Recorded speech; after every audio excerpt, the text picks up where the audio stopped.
This is the Maxfind FF AT, and yes, it is an electric skateboard. And if you watch this channel for the e-bike content, and I somehow managed to trick you into clicking on the video, stick around and you will find out how to have the most fun on a personal electric vehicle. If you've never considered an electric skateboard or e-skate before, either as a method of commuting or as a leisure activity, let us know in the comments why. But keep watching and you will see how this all-terrain skateboard is much easier to ride than you'd think, and possibly even much more convenient as a mode of transport than an e-bike or e-scooter.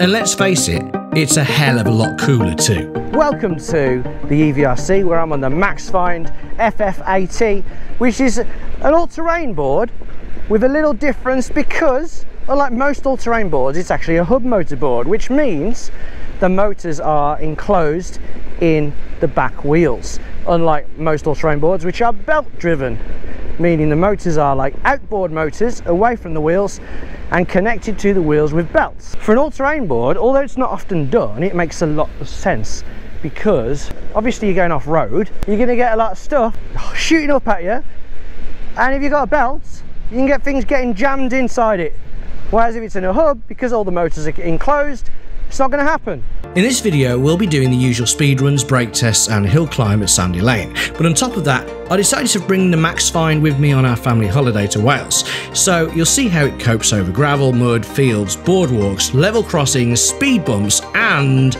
the beach.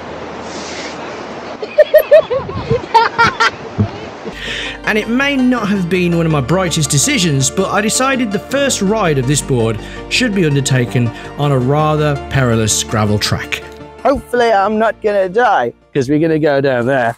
So far it's good. And if I fall off, so I'm not gonna go too fast. Whoa! It's very, very bumpy. It's good for practice though. Yes! It's beating it. I'm not going mega fast, but feels good. Max speed of apparently 28 miles an hour. I will not be getting that now.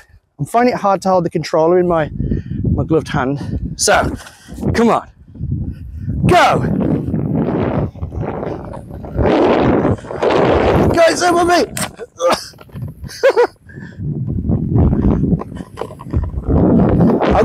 There's like rabbit holes and stuff. Watch over them.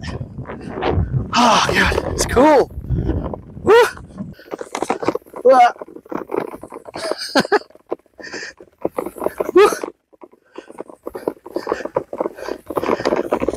The solid tyres are holding up really well. I've just whacked the microphone camera.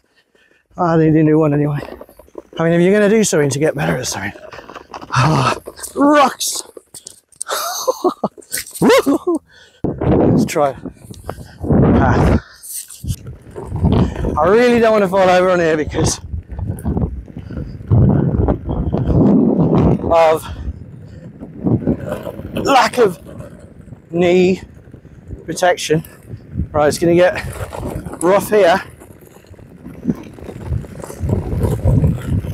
Oh.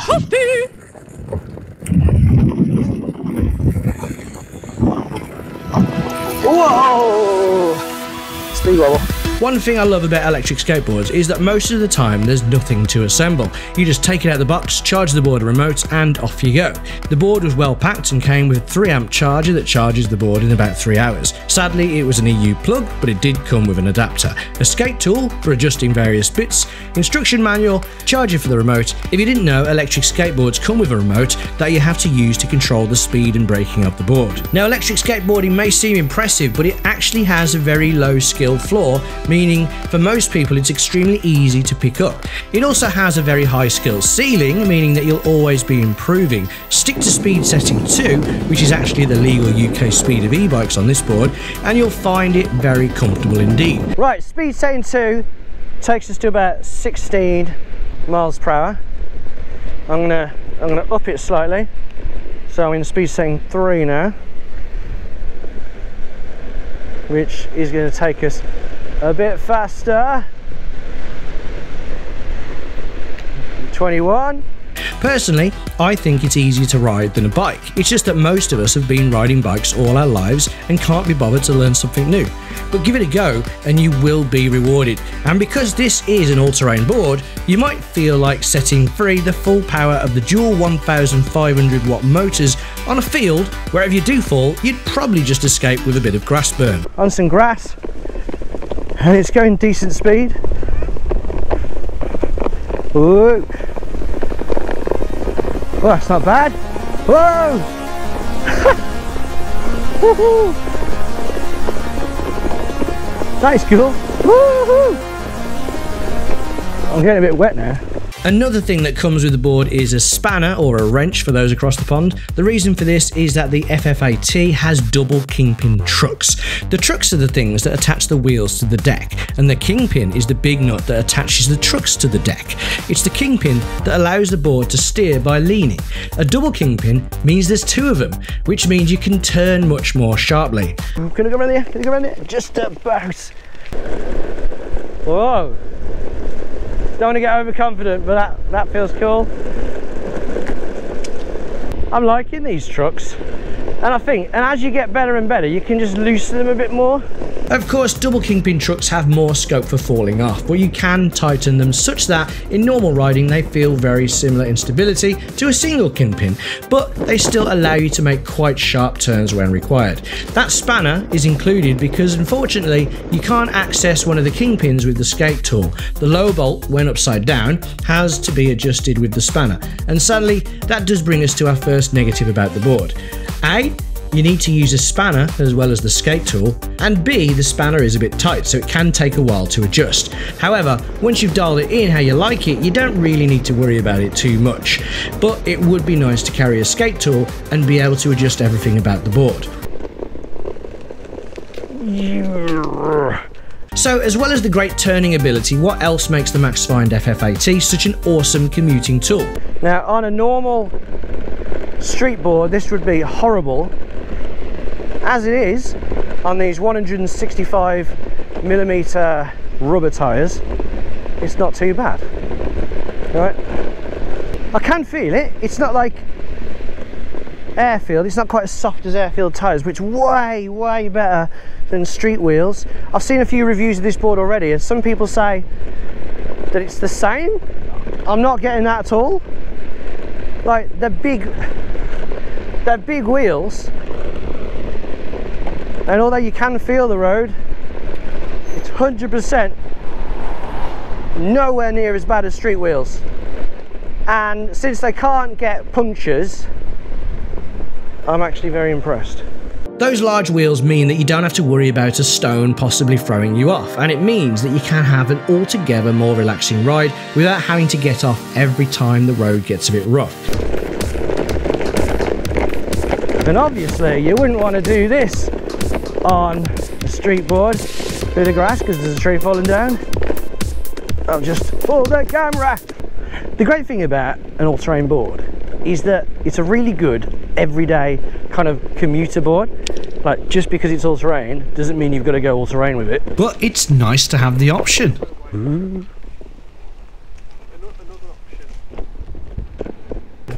Excuse me. Actually, don't mind. I'll go on the grass. Hey. Now admittedly the solid rubber tyres aren't as comfortable as airfield tyres would be, but you have the trade-off of never getting a puncture, which would be extremely annoying halfway through your commute. Luckily, there are a few ways electric skateboards can improve rider comfort. Normal street wheels on a belt-driven board can actually be quite comfy because there's no motor inside them, and normal street wheels can actually go over more debris than you might think too. The Maxfind doesn't have the luxury of squishy wheels though, so it has to increase comfort elsewhere, and where it does it is with the deck. Now it is very comfortable, and part of that comfort comes from the fairly flexible deck, which isn't made of your usual bamboo. It's made of an X composite, which I've got no idea what it is, but they assure me that no deforestation, thank you, has happened in order to make it. And it is comfy, and it's got these two kind of bits where you can kind of lock your feet either side, It does feel quite comfortable. Also on the deck is a very handy carrying handle, meaning if there are some light spaces you can't skate through, it's incredibly easy to tow behind you. In fact, because the wheels extend beyond the end of the deck, this is pretty much the way you'll be carrying the board. For example, when you get to the train station, and it's much easier than picking it up and carrying it. It would be a little heavy for that at 12.7 kilograms. It also means you won't accidentally bash your deck against things. That was harder than I expected. However, there is a drawback to this because it means you can't easily lean it up against a wall or say a checkout in a supermarket unless you find something to wedge your wheels up against. But you could always just get a trolley and put the board in. Everyone seems to be fine with that. Sticking with the deck, and unlike most brands, Maxfind don't use sandpaper grip tape on their boards. Now, I love this. I love that it's really easy to clean. It doesn't hurt your hands, not that you need to touch it due to the handle, and it doesn't rip your clothes. In my experience, it seemed just as grippy and it looks really nice. Underneath, you'll find the enclosure for the ESC, the electronic speed controller, where you also charge the board and turn it on, though it does turn on from the remote too, a handy feature. Underneath is also the enclosure for the battery, and both seem pretty watertight, the battery compartment especially, since the battery is accessed from the top. Handy if you'll be splashing through puddles. Oh, what is the battery? Something like 8.7 amp hours or something. It's 48 volt battery. It's something like 346 watt hours, and the range is 17 miles. Now on the website they quote 17, 34, or, oh, quick maths, 51 miles. And the reason is for that is because it's actually got a battery that you can easily remove. You can buy the FF AT with 1, 2 or 3 batteries, the idea being if you need you can store an extra battery in your bag, and if needed you can swap it out in seconds. It's a brilliant feature, especially because unlike say an e-bike battery, the batteries aren't stupidly heavy. I'd be happy to carry 5 or 6 of them. That'd be a range of over 100 miles. Actually in practice I got about 8 miles from about 80% of the battery, but that was using high speed modes and with me weighing about 100 kilograms. So 10 miles per battery ridden like it was, I do feel was pretty decent. Commuting at 15 miles per hour, and if you weigh less, you're going to get a lot more. And again, if needed, you can just purchase more batteries. I would love it though if Maxfind made a charging dock that could charge 3 batteries at once. As it is though, the batteries have to be charged inside the board. Of course, the great thing about the Maxfind, with its removable battery, is that if you're scared about battery fires, despite the fact that it's got a BMS, a battery management system, by the way, it went through glass, didn't have to care because I got rubber tyres. So if you are a bit worried, you could take the battery out and put it in a fireproof bag or something when you're not using it. Now, although the board seems pretty water safe from the bottom, I'm not entirely sure about it from the top. The battery lid does seem to have a visible gap surrounding it. However, there is a bit of a seal underneath and the battery itself does seem well enclosed.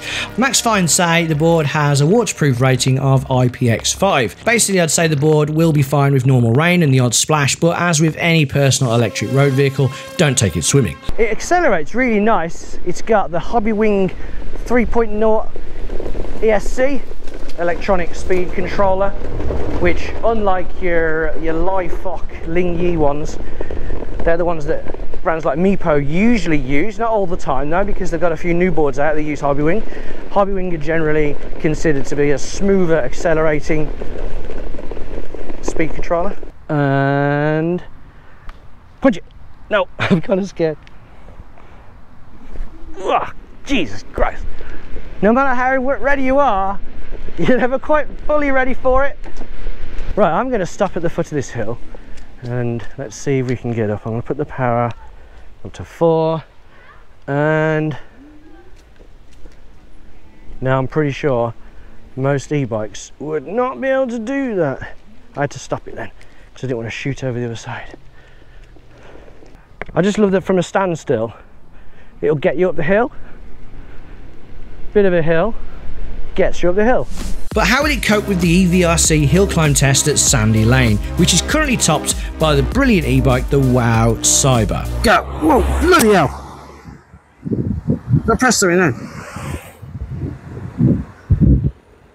Right, the one I was worried about the least. This is probably going to cause the most problems. It's going well though. Maxfind FF AT, 2 times 1,400 watts. So 2,800 in total, possibly 300 depending on what you read. It's going slow now, but it's doing well. I think it's wanting to be the fastest one we've got. So let's see, we're going around the corner. This seems fast. They're not going to be happy at wow if we beat the Cyberbike. And then there it is, wait forward, and slowing down. And that hill climb performance puts the Maxfind FF AT into second place, just 1 second behind the WOW Cyber and the quickest e-skate I've had up the hill so far.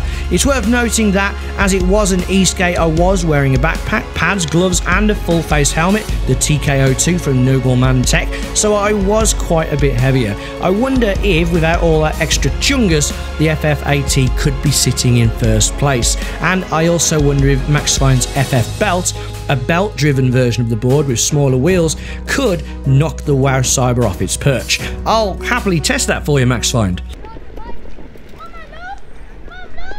Whee. Wherever you go on the Maxfind FF AT, you're sure to attract some admiring glances, because people just aren't used to seeing anything like it. It's also a great icebreaker if you like that kind of thing. If you don't, just ride off. Not even speed bumps are going to stop you. Right, here's a bit of a speed bump. Whoa! I've got to admit, I'm kind of... I did it. Just don't ride off too fast in crowded places. It doesn't seem to have any sort of brake setting. Now usually you can adjust the brakes in a similar way to you adjusting the speed, but I'm going 20. Let's say that see, I wasn't the best, was it? That lamppost over there. Oh,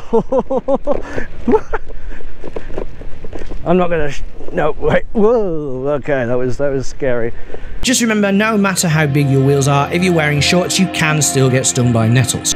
So it's a bit rougher now. There's a little, whoa, nettles. I could definitely see myself using this to, I mean, definitely go to the shops. I've already done that. But, you know, a commute, definitely doable on this. I'm loving this board. Oh, went around it. I think because it's an all-terrain board, it's just more relaxing when you're going over rougher roads. You're not quite as stressed out looking for those little bits, because this just goes over them like they're not there.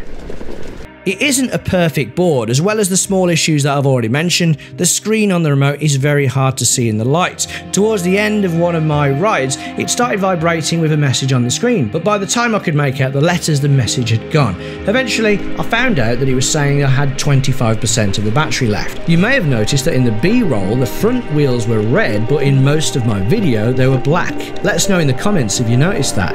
That's because the red wheels I received were actually cracked. I did super glue them together, but eBoarder, one of my go-to e-skate fountains of knowledge, advised me not to ride the board.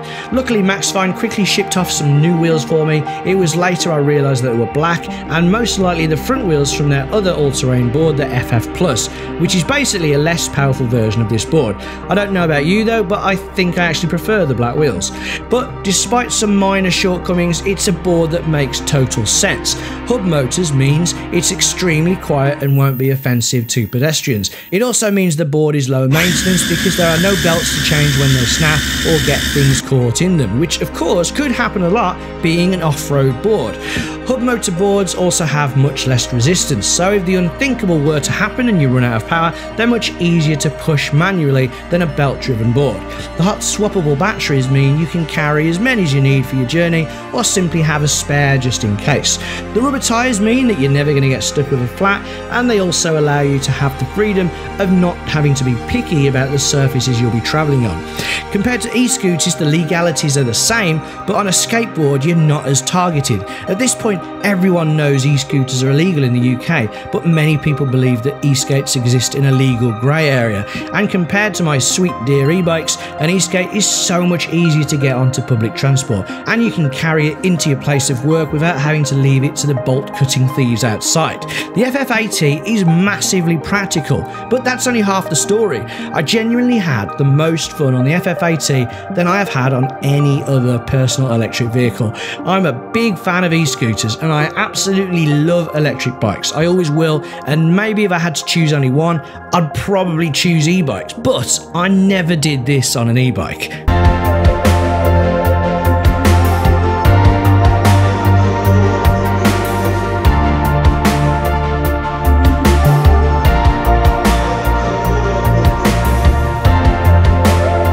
Now, as stated before, the top speed of the board is meant to be 28 miles per hour. Now, I didn't do an official speed run, but I do remember the board going at 25. However, when checking the GPS at the end of one of my rides, it did say I went 28 miles per hour. Now, whether I reached 28 miles per hour or not, the board felt plenty fast, and of course, it went up the hill really well. The only time it struggled a little bit was when the grass was a bit long and a bit wet. So, have I managed to convert anyone to the joys of electric skateboarding or the possibility of using an AT board like this for your commute or last mile solution? Let us know in the comments, or let us know if you're not convinced.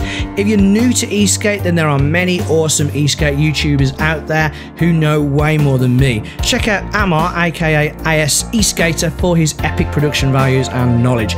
If you are already an e-skate expert, do say hi to us in the comments and help us convert more people. You have been watching the e-VRC, and that was the Maxfind FF AT, the all-terrain board. If you are interested and you're thinking about a bit of all-terrain action for your skateboard life, feel free to use my links to purchase the board. It helps out the channel very much. If you enjoyed the video, got something from it at all, don't forget to hit that thumbs up button. I can't put my thumb up. Yee. And of course, if you like e-skate content or e-bikes or e-scooters, then don't forget to subscribe. Thanks for watching it all the way until the end. Until next time, ride and skate safe.